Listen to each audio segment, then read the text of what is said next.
Bonjour, c'est Christian Junot et aujourd'hui j'aimerais vous amener un autre éclairage sur les principes sources. La personne source doit prendre sa place de source et les autres lui laisser cette place de source. Ce sont deux conditions sine qua non pour que cela fonctionne. Et j'aimerais illustrer ça à travers l'exemple d'un de mes meilleurs amis, François.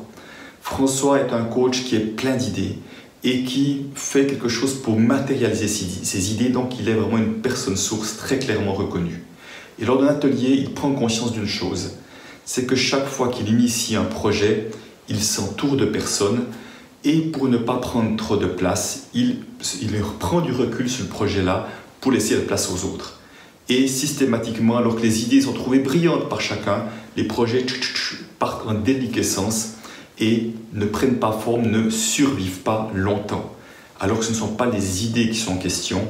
Le problème, c'est que ce jour-là, François a compris qu'il ne prenait pas sa place unique de personne source, celui qui est à l'origine et qui porte l'essence, l'énergie, l'enthousiasme, le feu du projet-là, et que sans cette énergie-là, le projet ne peut pas prendre son ampleur, ne peut pas durer, ne peut pas se déployer.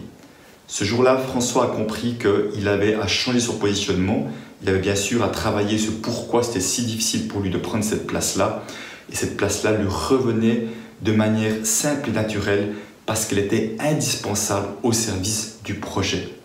Ça vous parle? En tout cas, laissez-moi des commentaires. N'hésitez pas à me retrouver sur YouTube pour d'autres vidéos ou pour trouver des informations pour un atelier sur les principes sources. Allez, ciao!